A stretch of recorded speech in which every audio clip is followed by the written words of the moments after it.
الحمد لله رب العالمين صلى الله وسلم وبارك على المبعوث رحمة للعالمين نبينا محمد وعلى آله وصحبه أجمعين.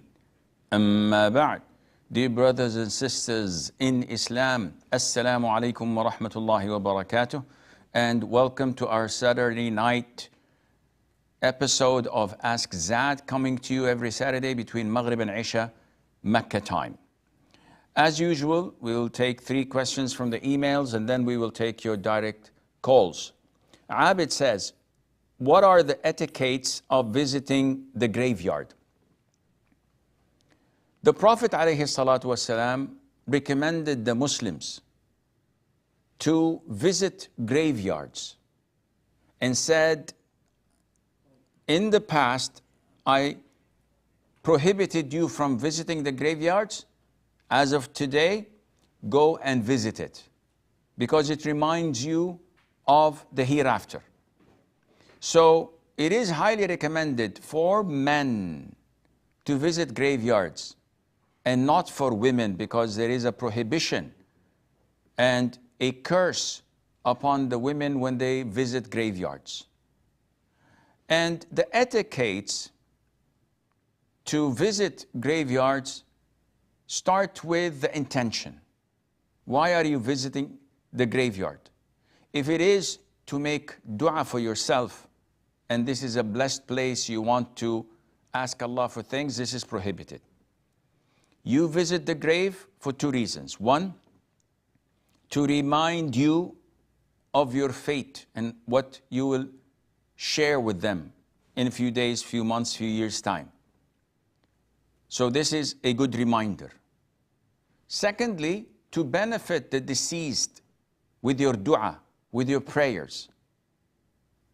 So the intention comes first, then the dua, which the Prophet ﷺ used to supplicate and say, Assalamu alaikum dara qawmi mu'mineen, peace be upon you, O place of believers. You are the first to precede us and we will follow, etc. You will find that in Husn al-Muslim, Fortress of the Muslim. There are many du'as. And one has to be respectful in the sense that one must not walk over the graves themselves unless he's barefooted. So if you had to walk on the graves, you have to take your shoes off. Otherwise, there are pathways, there are places specific for people to walk over that are not over any grave. It is prohibited to sit on graves. It is prohibited to pray in the graveyard, the offer salat. The only prayer that is allowed is to pray funeral prayer for those who had missed it. And it is prohibited to give your back to the qibla and face the grave when making dua. Rather, you should face the qibla when making dua for the deceased. And if you make the grave between you and the qibla, so you would be facing both, that would be acceptable, insha'Allah azza wa jal. Nasha says, what is meant by double-faced people according to Islam?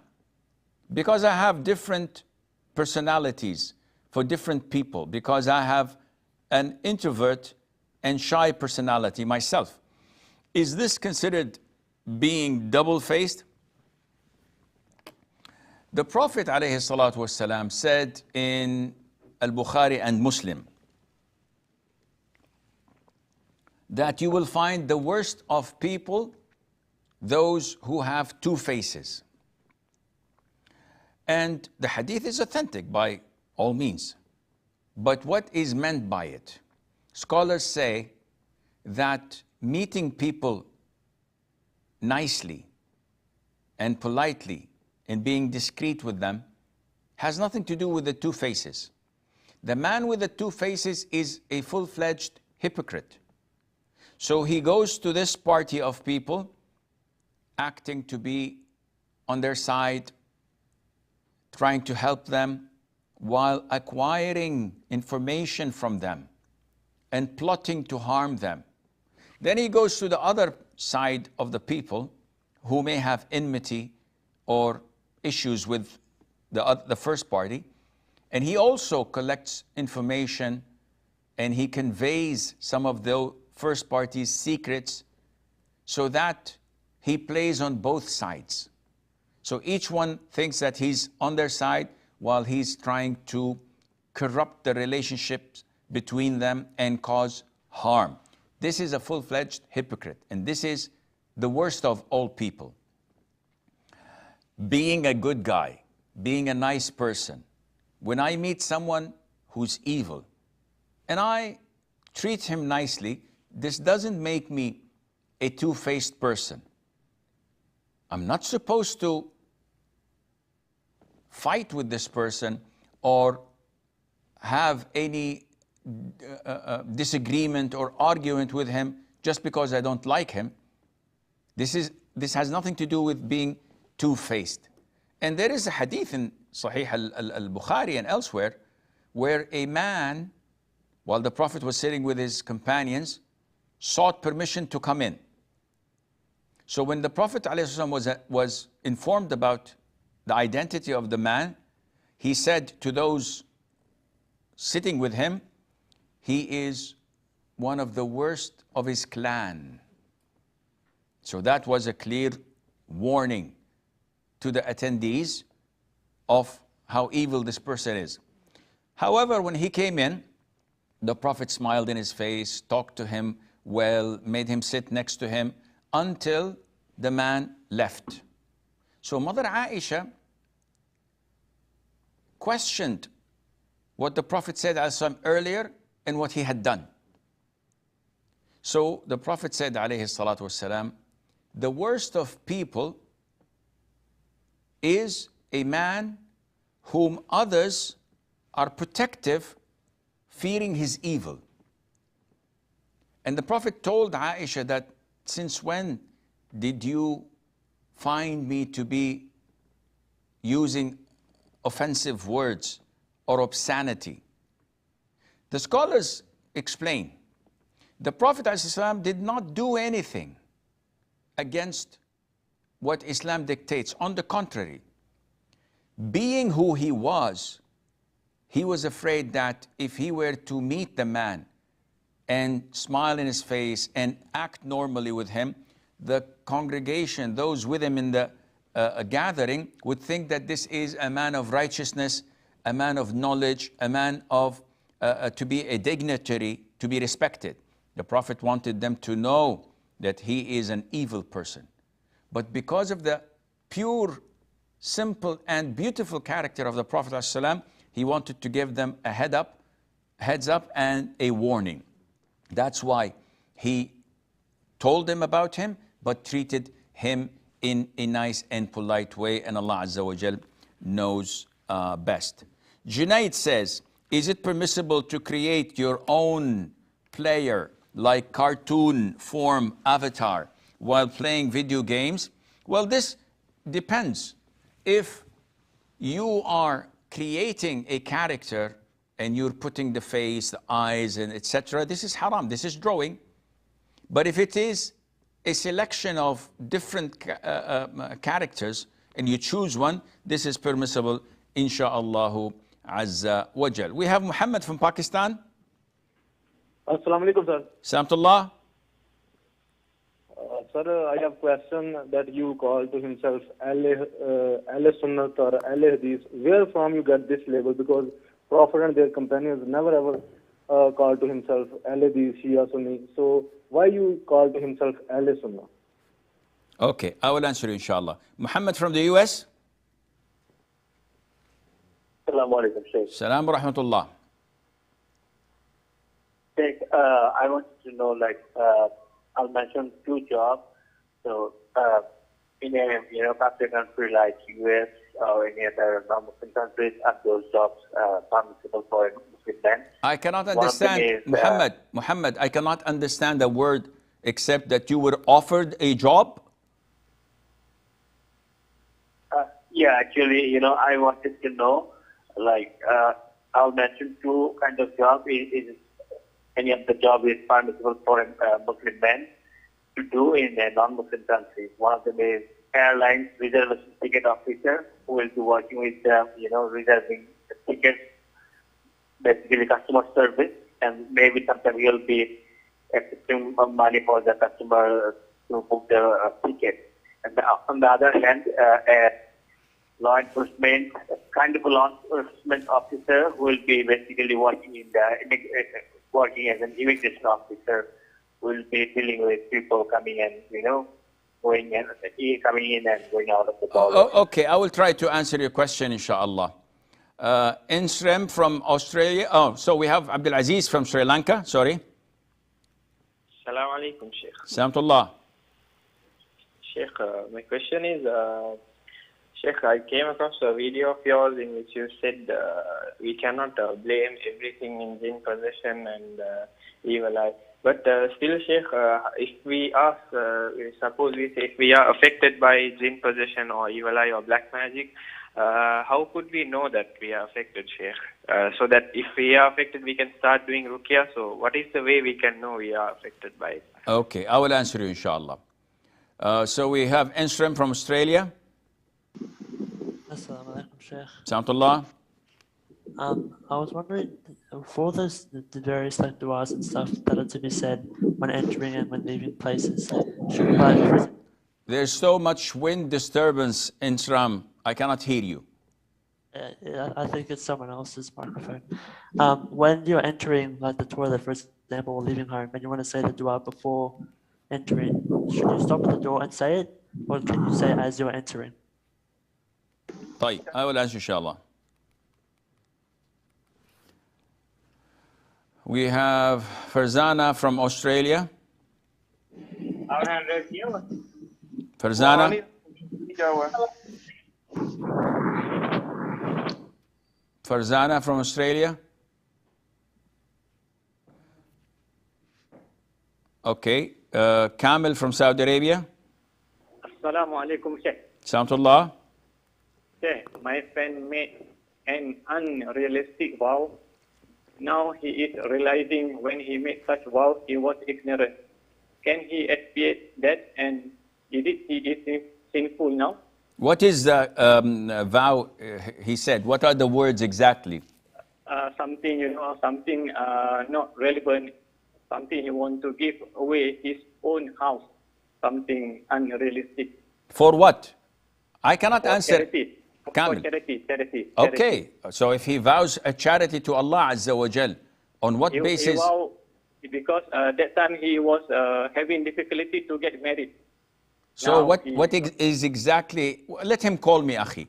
Let him call me and I will try to answer him, inshallah. We have Fras from Tunisia. Assalamu alaikum, Sheikh. Salamtullah. How are you, Sheikh? Alhamdulillah, hayyak Allah, Akhi.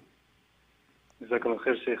Sheikh, I learned that some scholars say that praying in haram clothes makes the prayer invalid. So my question is, does praying in clothes that harm you invalidate the prayer? Okay. Like tight clothes, or very, very tight that they harm you, or wet clothes that might make you sick, something like that? Okay, I will answer, inshallah. And we have Muhammad from Bangladesh. Assalamu alaikum, Shaykh. Salamtullah. How are you? Alhamdulillah. Shaykh, I have a question that I have a jacket which has a color red and maroon, but not deeply red. How can I wear this jacket? I don't know what is happening with the sound, that there's so much distortion. Is it the microphone of the callers? Is it possible that all the callers having the same problem? Or is there someone coming in the call? I have no idea. I will answer you, inshallah. And we have Muhammad from the Philippines. Muhammad from the Philippines. Okay, Tani from the US. Assalamu alaikum wa rahmatullahi wa barakatuh, Sheikh. Salam I have a barakatuh. question. Yes. In USA, we usually get together once a week, few ladies, and who doesn't have any Islamic knowledge, but we do some sort of Islamic discussion or halakha. We read from the books and discuss. Is it permissible? Because one of our imams said if there is no knowledgeable person present, we are not supposed to conduct that kind of halakha. Okay. And is there any restriction, please? I will answer, inshallah. Latifa from the US. وجزاكم. Latifa from the US.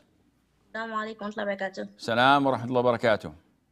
So I know we are allowed to make dua in sujood in our home language, but what about in Te Shahud after we finish saying salutation for the Prophet sallallahu alaihi wasallam, and then we seek refuge in Allah from the 4 things? And can we make dua in our home language in Te Shahud?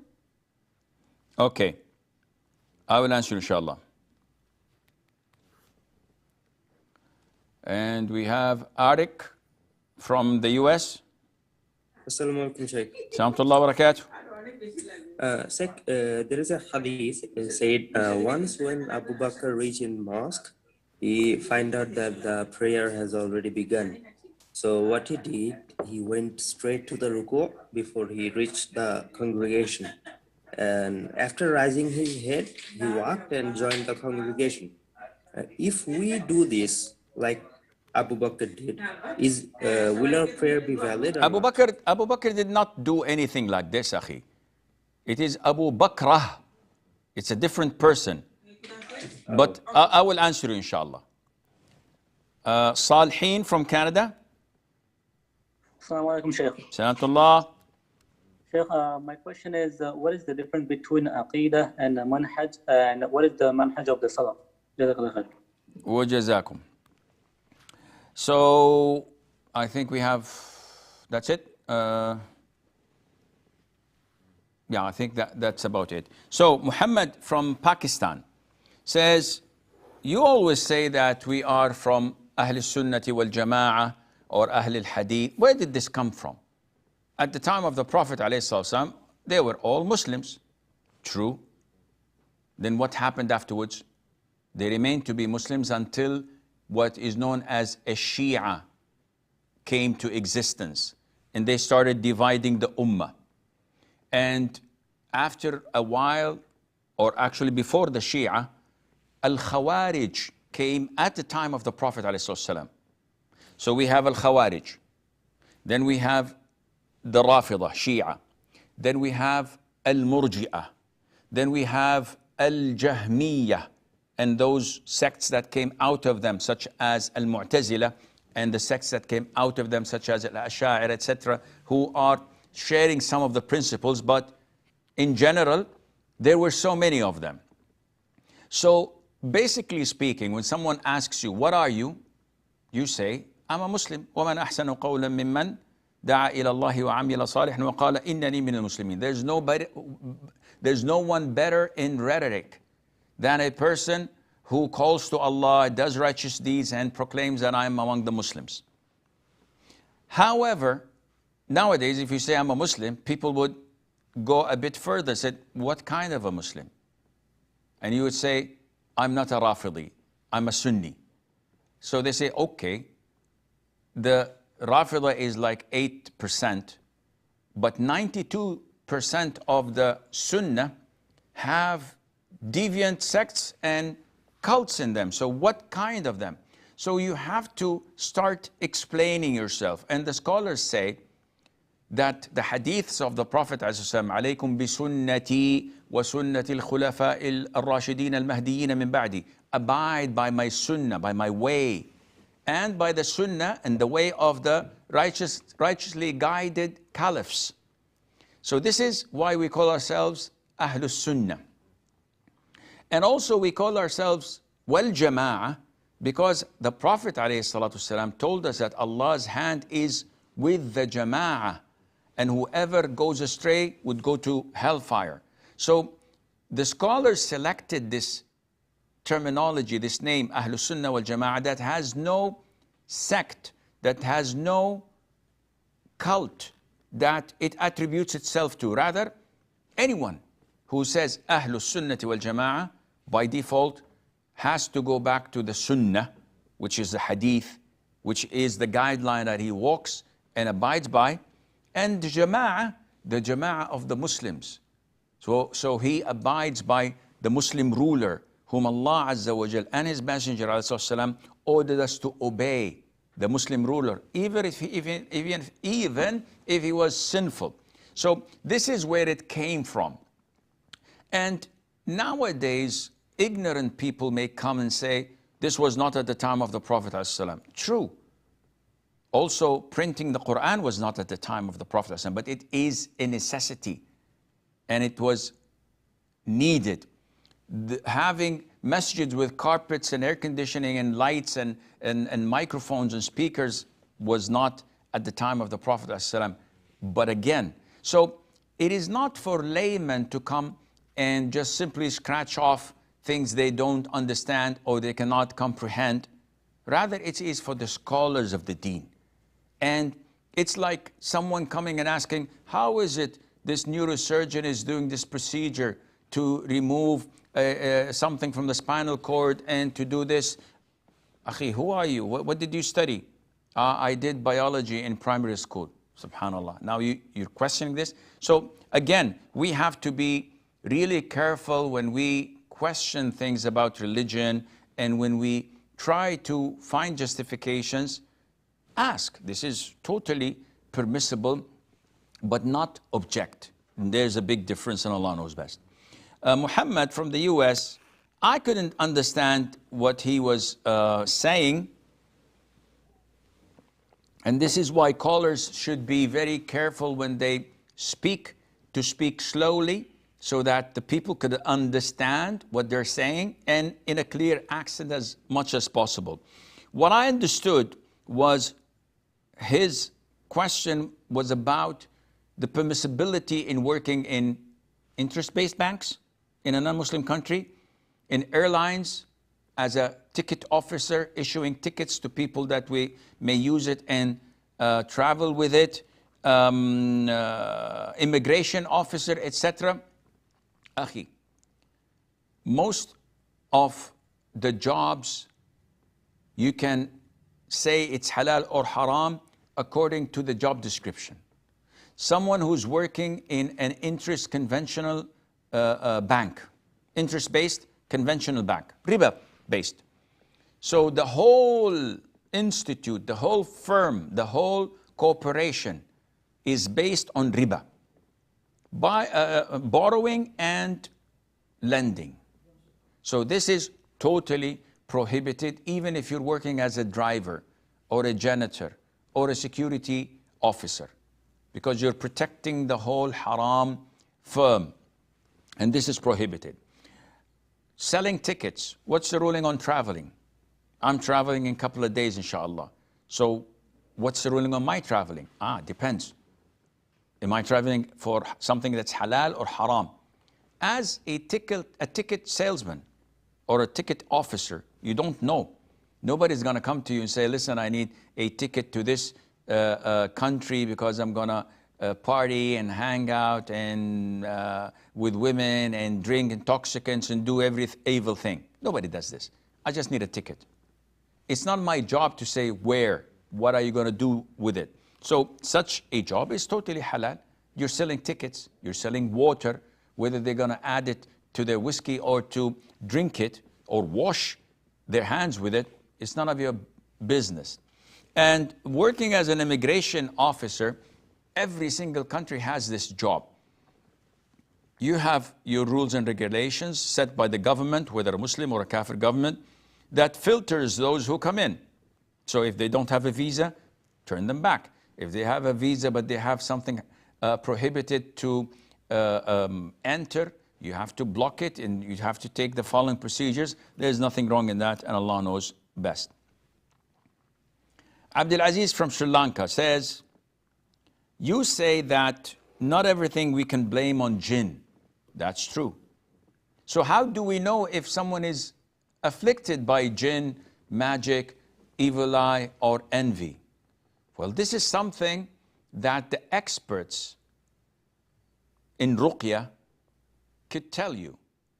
I'm not an expert in it, but I can tell you that if someone feels awkward, if someone feels that he did something but he didn't actually do it, and people are coming to him and says, what's wrong with your head?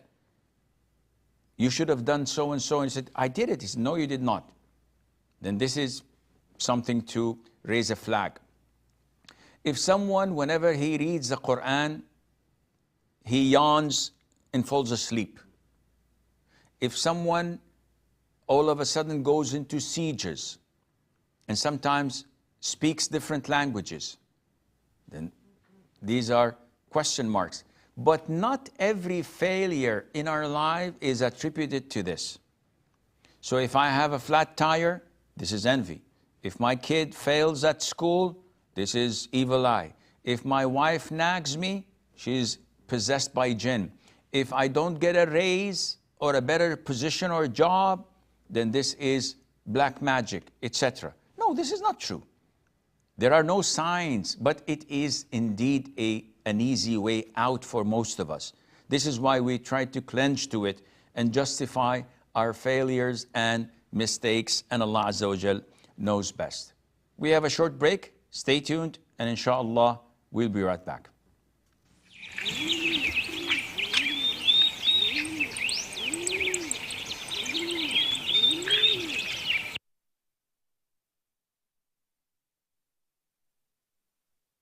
Assalamu alaikum wa rahmatullahi wa barakatuh. Today I'm going to talk about the book Interactions of the Greatest Leader. Prophet Muhammad sallallahu alaihi wasallam reminded us through his guidance and example that Islam is complete submission to the will of Allah. For one who submits, a mere declaration or display of belief will not be taken for success, but his or her heart and soul will certainly be put to test. Allah tested the Prophet of Allah sallallahu alaihi wasallam severely in order that he sallallahu alaihi wasallam becomes an example for his companions to follow. Similarly, he tests the believer to see whether he lives a righteous life in accordance with the instructions and commands set by Allah, or lives according to what his desires dictate. Whether the faith he displays is firmly rooted in his heart, or is it merely on the surface. He will be tested to see whether he will continue to have faith and love of Allah when in a calamity, as he does when in comfort, whether he will continue to remember and worship him if given bounties and comforts of life, as he does when he lives a modest life. Allah will undoubtedly test him to see if his faith, trust and love of him is unconditional, or is it conditioned upon good health and a comfortable life, free from stress and anxiety. The Prophet of Allah sallallahu alaihi wasallam showed us through his own example that for a righteous Muslim, this life is a testing ground where he will continue to be tested until he meets Allah. For him, tests will be conducted on earth while he lives, and not after he dies. He knows that as soon as death arrives and he steps into the next world, his tests are over. There, he only receives the result of his tests and enjoys the fruits of the deeds that he committed during a short span of time called life.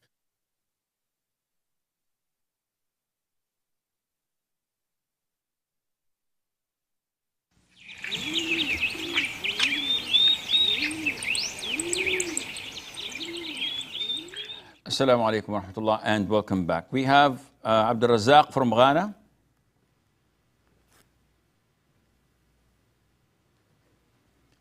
Abdul Razak from Ghana.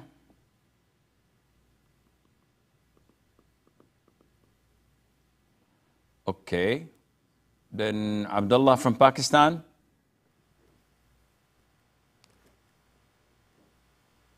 Abdullah from Pakistan.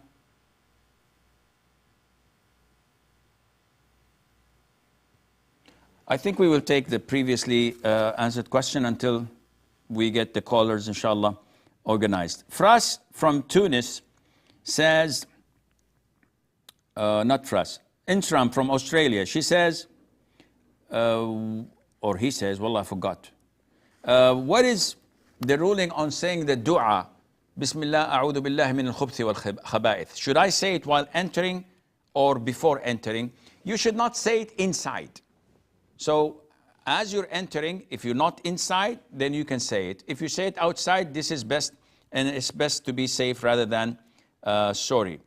Fras from Tunisia, he says, now I've come across some of the scholars saying that praying in stolen clothes is haram and the prayer is invalid. This is some of the schools of thought's opinion, that the awrah is covered by something that is not halal.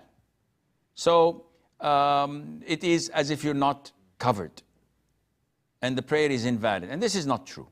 The most authentic opinion is that the prayer is valid, but a person is sinful for what he stole. So wearing wet clothes that may make you sick, or clothes that may harm you, would that invalidate the prayer? Again, this has no impact on the validity of the prayer. It's a separate sin. Muhammad from Bangladesh, he says, if I wear a jacket, that it is not pure red, rather it is maroon or burgundy. So if it is not red, due to the difference of opinion, this is permissible, inshallah, especially when we know that maroon or burgundy is closer to being brown rather than pure red, and inshallah this is permissible. Tani from the US says, we're a bunch of women who meet once a week to study verses of the Quran, books of knowledge, etc. Some of the scholars say that this is not permissible because we don't have knowledge and hence this is dangerous. No, this is totally bogus. You're not giving fatwas. You're not reinventing the wheel. Rather, you're reading a verse of the Quran and the tafsir of it, or a hadith and the explanation of scholars. So you're not shooting from the hip. You're not doing something from your own whims and desires. Rather, you're reading what the scholar said. This is totally permissible and without any problem, insha'Allah azza wa jal. Adnan from Qatar. Assalamu alaikum. Salamullah. My name is Adnan. I'm calling from Qatar. Sheikh, I have one question. Yes, sir. I just need to know about it. That let's say if I'm getting a benefit from my company as an insurance, like medical insurance, and I am not paying any penny from my side, it's a cover from my company. Is that permissible to use it for my kids and for myself? I will Similarly, we have. I will answer, inshallah. Salman from Saudi. Assalamu alaikum, Sheikh. Salamullah. What is the ruling about the Kaaba in Iran, the replicated? What is the ruling on? The replicated Kaaba in Iran. I don't understand your question. The ruling on the replicated Kaaba. What is the ruling on Kaaba? What Kaaba? A replicated one. In A Iran. replicate, okay. Okay, I will answer inshallah. And we have Farzana from Australia. Salam alaikum, Sheikh. Salamullah. Is your istikhara still accepted if you haven't memorized the dua at the end and you need to read it from your phone or something instead? Okay. I will answer inshallah. Jazakallah. Wa jazakum. CD from Germany. Assalamu alaikum, Sheikh. Salamullah. Sheikh, if a family lives in a non-Muslim country and there the children are forced to go to the public school and forced to do their evil acts like playing music instrument, going to swimming pool, in a mixed swimming pool, and learning things that are haram, for example, about zina, homosexuality, and so on. And there's no other alternative, for example, to go to Islamic private school and so. does this come under the category that someone cannot able to practice his religion because he's supposed to do evil acts and not able to do the obligation like going to Jumu'ah prayer, and if so, are the parents obliged to go to a Muslim country if they are able to do things that are not haram? Okay, I will answer inshallah. Muhammad from India. Muhammad? Okay, Sami from the US. Assalamu alaikum wa barakatuh, Sheikh. Assalamu alaikum wa barakatuh. How are you, Sheikh? I'm doing well. What's on your mind? So the question I'm about to ask, you previously answered it, but I have a couple of issues with it, and it's regarding selling something that you don't possess. Can I ask that question, please? Please.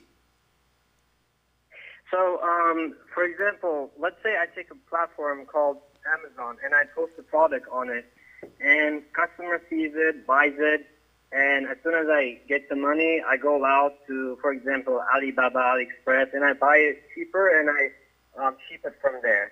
So, will this be permissible? And also, I was told recently that you have to have an agreement or like a verbal agreement, contract with merchants so that they know you're profiting off of their item. Jazakumullah khair. Wa jazak. Rashad from Tunisia. Assalamu alaikum, Sheikh. Salamullah. I asked you a question via email, but you answered with 2 words. Can I ask it again? Can you elaborate? I don't know. Let us see. Okay. Sheikh said that unlike the Salafis who are only following the Quran and the Sunnah, what? Sheikh said that unlike the Salafis who are only following the Quran and the Sunnah, making everything hard on people, we should follow 4 things: Quran, Sunnah, Ijma' and Qiyas. Is this true? And what is al-Qiyas? Jazakallah khair. Okay. And we have Halima from France. Halima?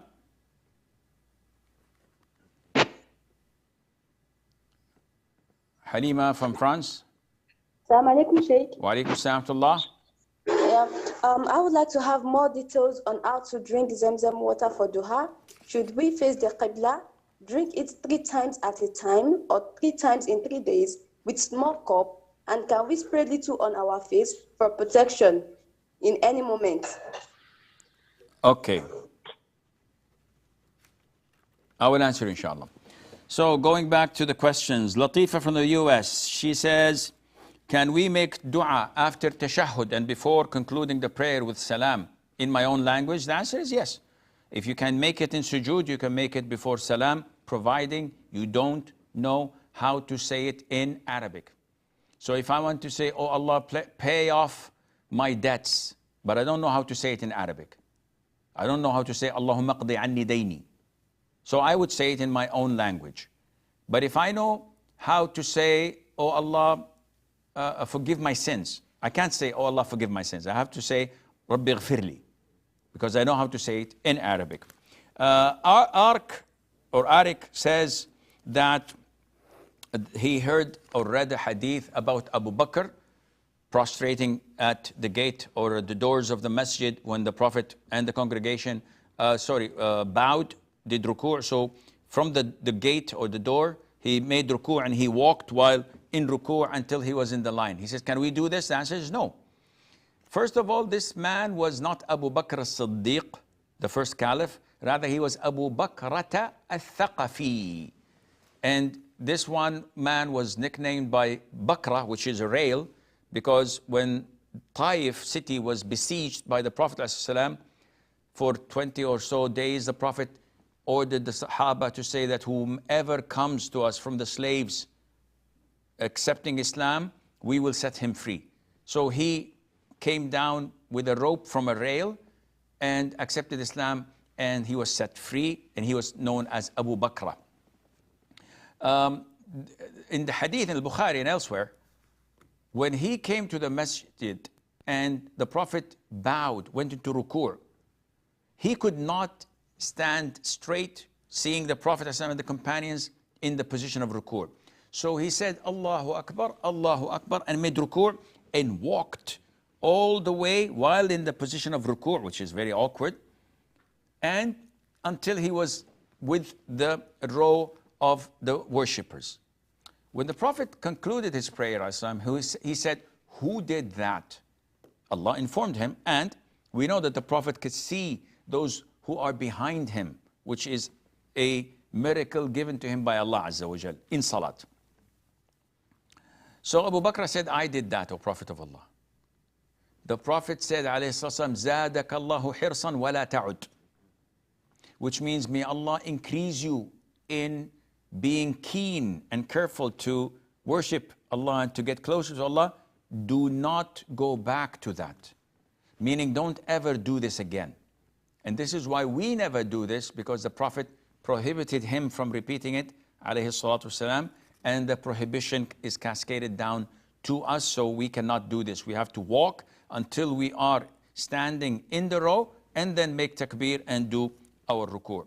Salihin from Canada, he says, what's the difference between Aqidah and Manhaj? Linguistically, it's the same. And nowhere, to my knowledge, that is reliable, that mentioned the difference between Aqidah and Manhaj, except in the past 30 years or so.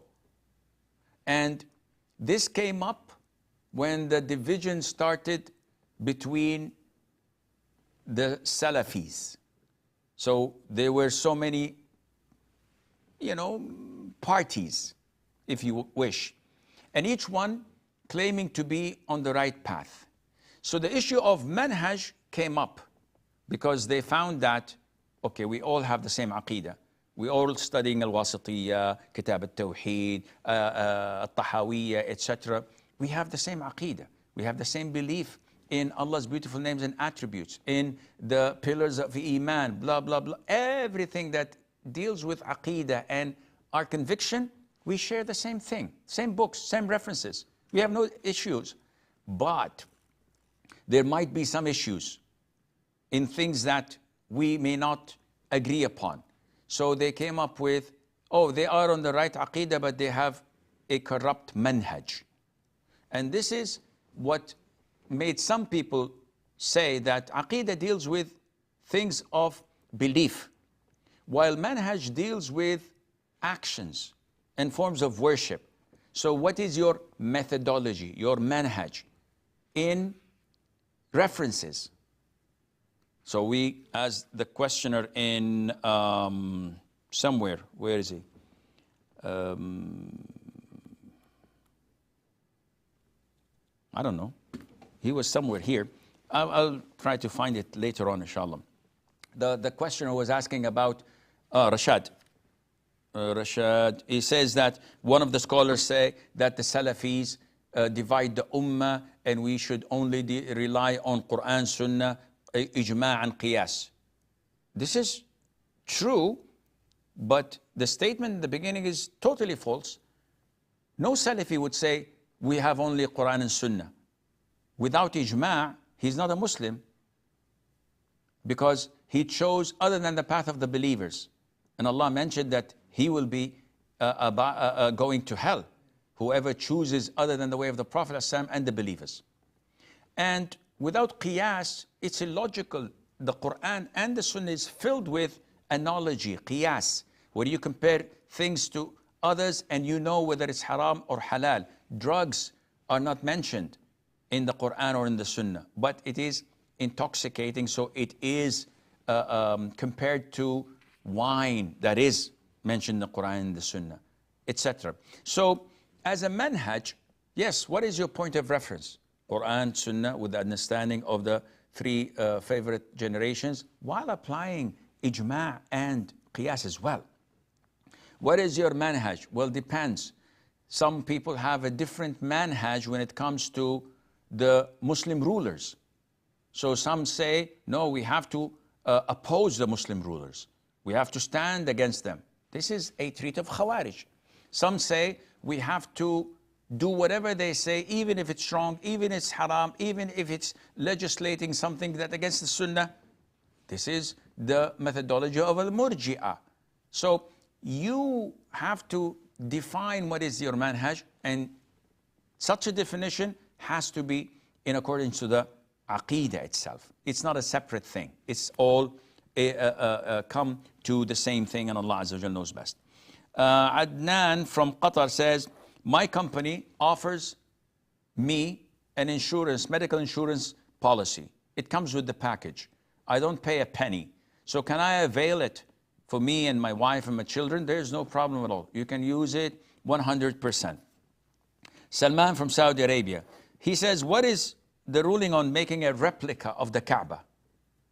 This is something that the scholars have talked about and said that this is totally prohibited, especially when people are trying to teach others how to perform tawaf and umrah for hajj. So it's a training. Some countries, Muslim countries, may build a replica, or in some schools in the season of hajj, to teach their students and the Muslims how the Kaaba is, where is the black stone, where you should start the tawaf, what is Maqam Ibrahim, and this is totally prohibited.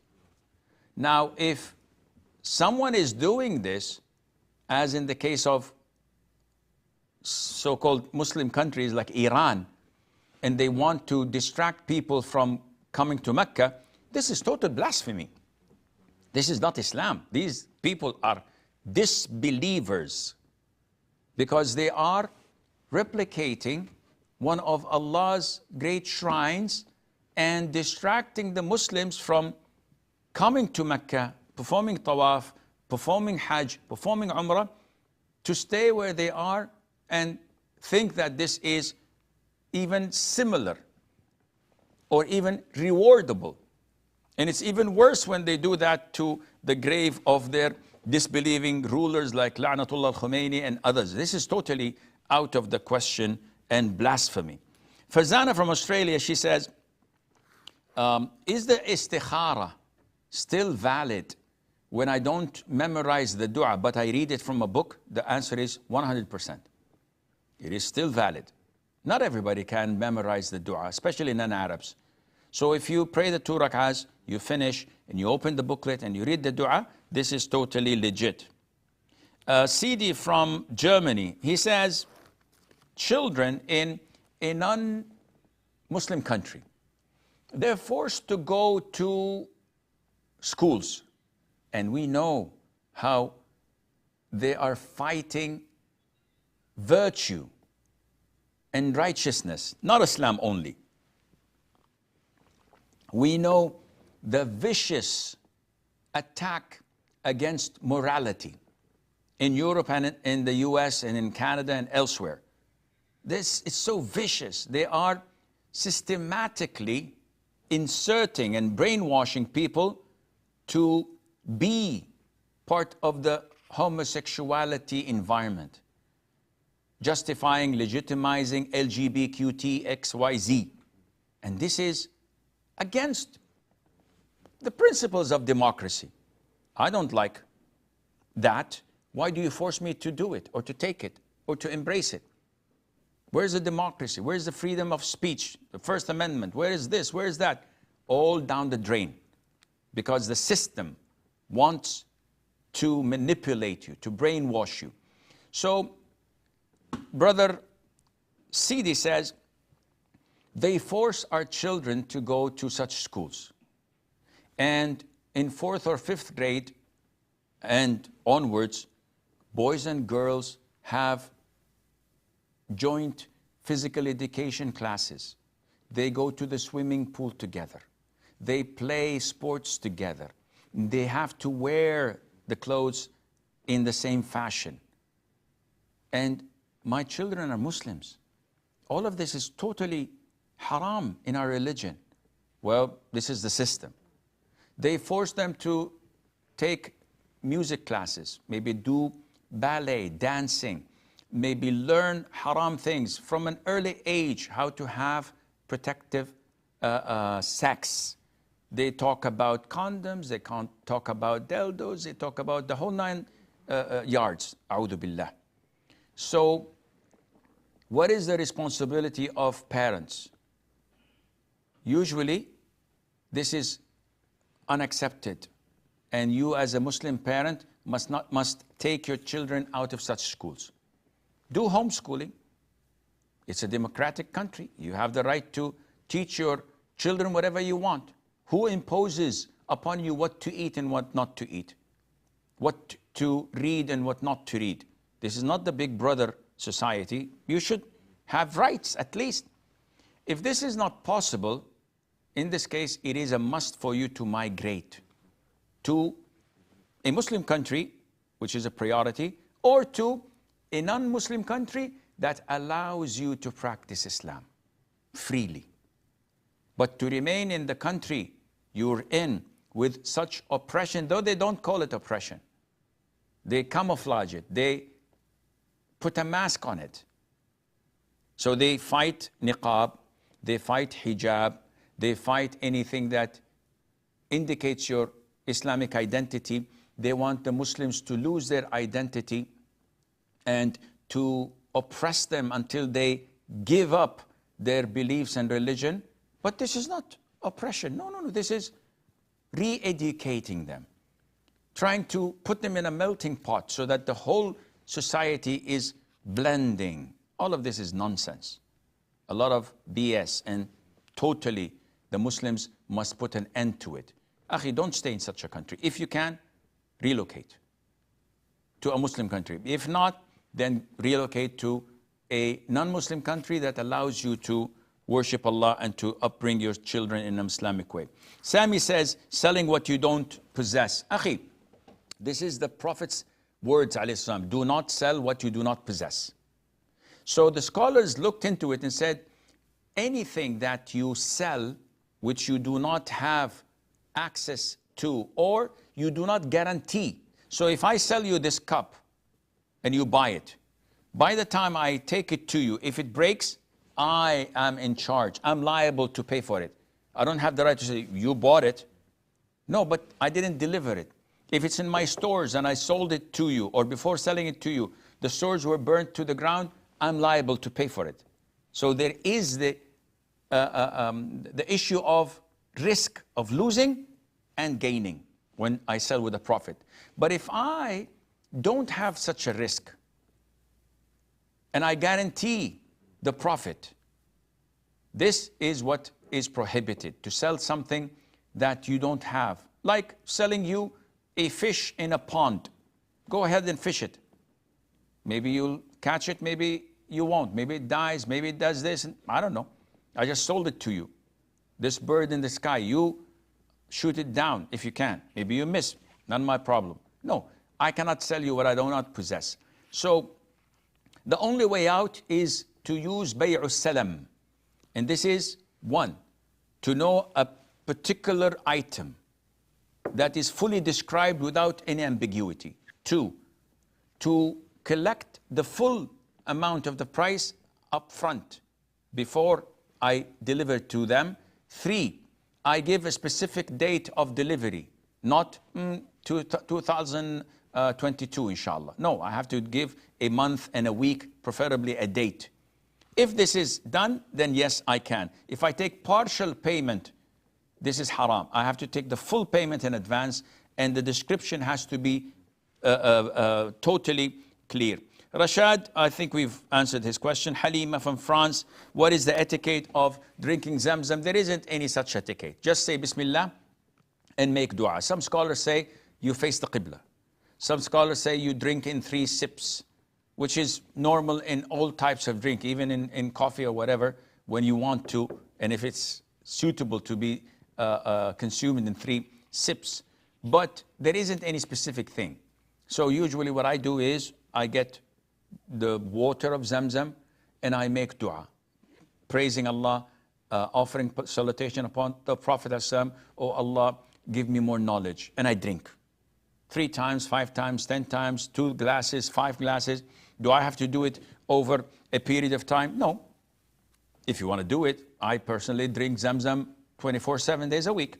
Nothing but Zamzam, alhamdulillah, because we have it available here and we buy tons of it and we drink all the time from Zamzam. So we do ruqya on it, we drink it all day long, and we make dua when we drink it. But is there any specific etiquette? No, there is no such thing, and Allah Azza wa Jal knows best. This is all the time we have until I meet with you tomorrow, Sunday, after Asr time in Mecca region. I leave you fi amanillah. Wassalamu alaikum wa rahmatullahi wa barakatuh. قل هذه سبيلي أدعو إلى الله على بصيرة أنا ومن اتبعني وسبحان الله وما أنا من المشركين